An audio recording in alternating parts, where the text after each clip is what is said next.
Mrs. Myers blinked her eyes. Well, she blinked some more. You could tell she was trying to figure out how to save Leslie, too.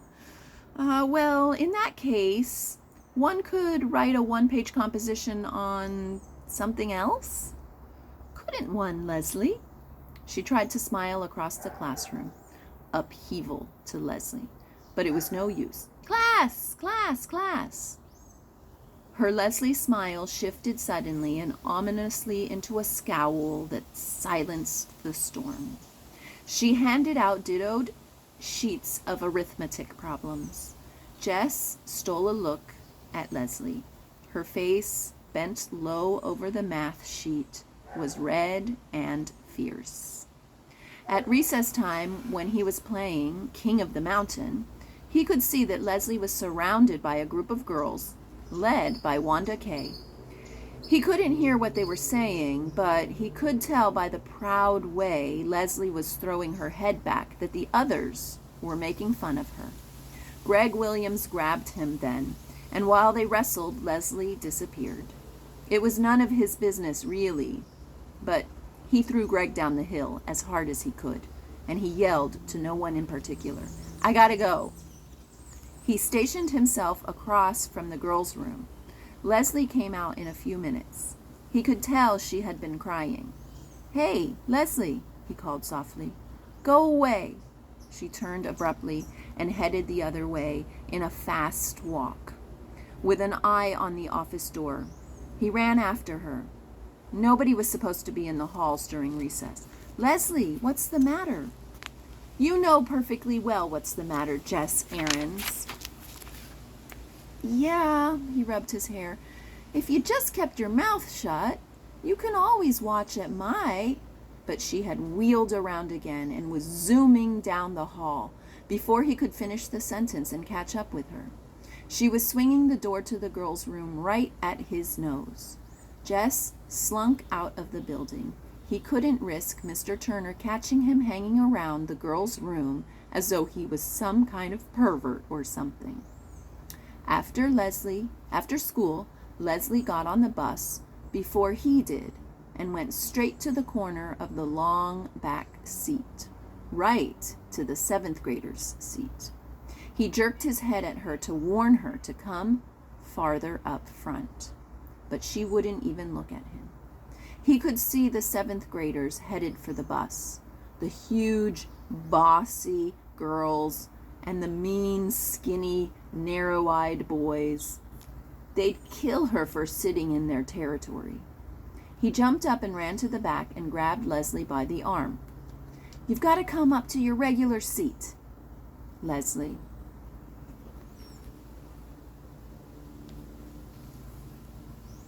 Even as he spoke, he could feel the bigger kids pushing up behind him down the narrow aisle. Indeed, Janice Avery, who among all the 7th graders was the one person who devoted her entire life to scaring the wits out of anyone smaller than her, was right behind him.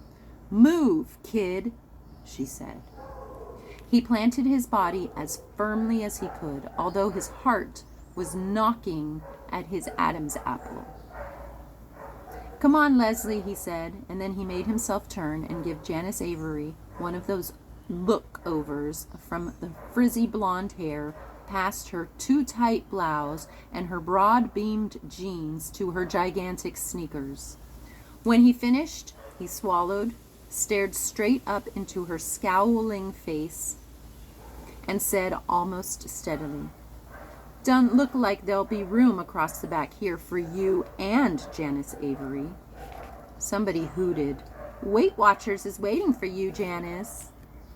Janice's eyes were hateful and mad, but she moved aside for Jess and Leslie to make their way past her to their regular seat. Leslie glanced back as they sat down and then leaned over. "She's gonna get you for that, Jess. Boy, is she mad." Jess warmed to the tone of respect in Leslie's voice, but he didn't dare look back. "Heck," he said, You think I'm going to let some dumb cow like that scare me? By the time they got off the bus, he could finally send a swallow past his Adam's apple without choking. He even gave a little wave at the back seat as the bus pulled off.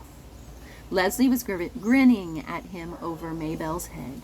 "Well," he said happily, "see ya." "Hey, do you think you could do something this afternoon?"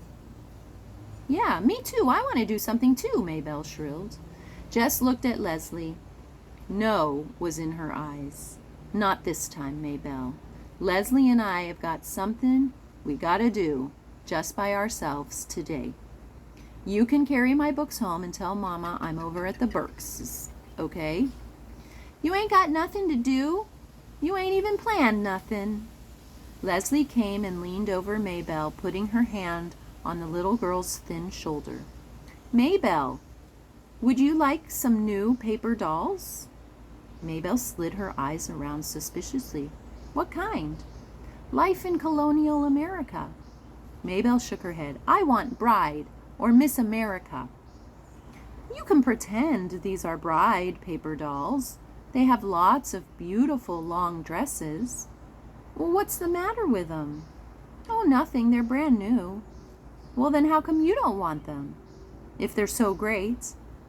"Well, when you're my age," Leslie gave a little sigh, "you just don't play with paper dolls anymore.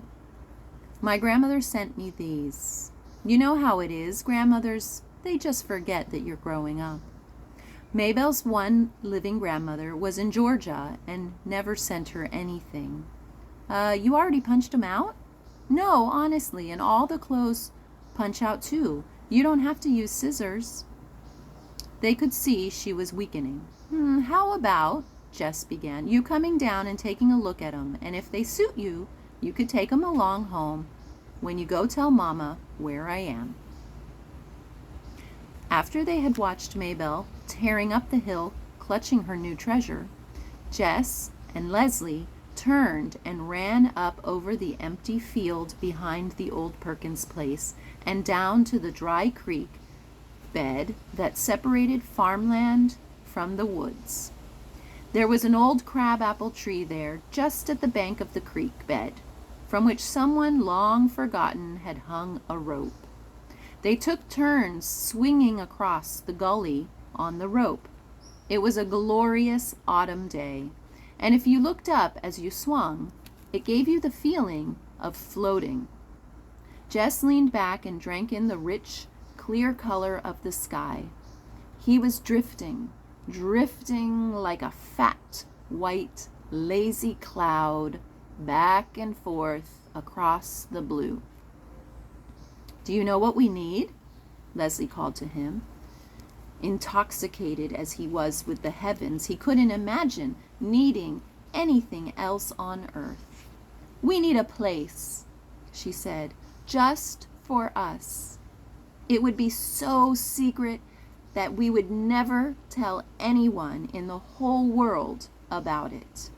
Jess came swinging back and dragging his feet to stop. She lowered her voice almost to a whisper. "It might be a whole secret country," she continued, "and you and I would be the rulers of it." Her words stirred inside of him. He'd like to be a ruler of something, even something that wasn't real. "Okay," he said. "Where could we have it?" "Over there in the woods, where nobody would come and mess it up." There were parts of the woods that Jess did not like. Dark places where it was almost like being underwater. But he didn't say so. "I know." She was getting excited. "It could be a magic country, like Narnia. And the only way you can get in is by swinging across on this enchanted rope." Her eyes were bright. She grabbed the rope. "Come on," she said. "Let's find a place to build our castle." They had gone only a few yards into the woods beyond the creek bed when Leslie stopped. "How about right here?" she asked. "Sure, Jess agreed, quickly, relieved that there was no need to plunge deeper into the woods. He would take her there, of course, for he wasn't such a coward that he would mind a little exploring now and then, farther in amongst the ever-darkening columns of the tall pines. But as a regular thing, as a permanent place, this was where he would choose to be.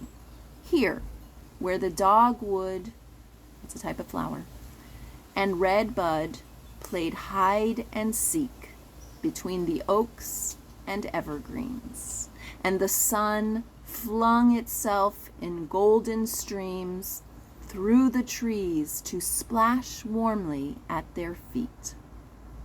That was a little bit of personification, FYI. Sure, he repeated himself, nodding vigorously. The underbrush was dry and would be easy to clear away. The ground was almost level. This'll be a good place to build. Leslie named their secret land Terabithia. And she loaned Jess all of her books about Narnia, so he would know how things went in magic kingdoms, how the animals in the trees must be protected, and how a ruler must behave. That was the hard part. When Leslie spoke, the words rolling out so regally, you knew she was a proper queen. He could hardly manage English, much less the poetic language of a king. But he could make stuff.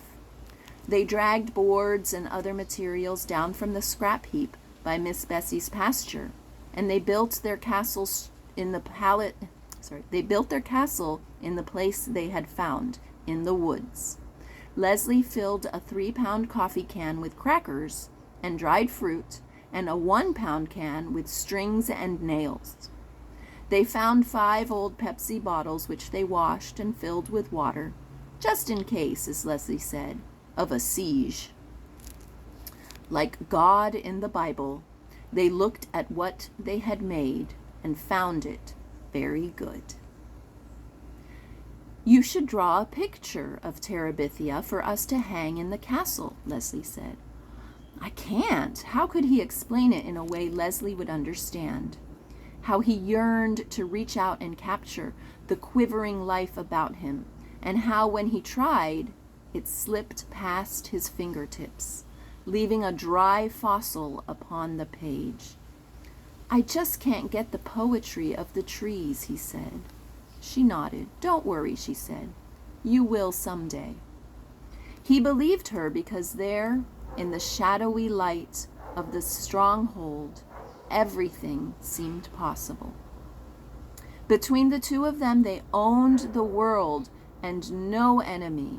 Gary Fulcher, Wanda K. Moore, Janice Avery, Jess's own fears and insufficiencies, nor any of the foes whom Leslie imagined attacking Terabithia could ever really defeat them. A few days after they finished the castle, Janice Avery fell down in the school bus and yelled that Jess had tripped her as she went past. She made such a fuss that Mr. Prentice, the driver, ordered Jess off the bus, and he had to walk the 3 miles home. When Jess finally got to Terabithia, Leslie was huddled next to one of the cracks below the roof trying to get enough light to read. There was a picture on the cover which showed a killer whale attacking a dolphin. What you doing? He came in and sat beside her on the ground. Reading. I had to do something. Oh, that girl. Her anger came rocketing to the surface. It don't matter. I don't mind walking all that much. What was a little hike compared to what Janice Avery might have chosen to do? Well, it's the principle of the thing, Jess. That's what you've got to understand. You have to stop people like that. Otherwise, they turn into tyrants and dictators.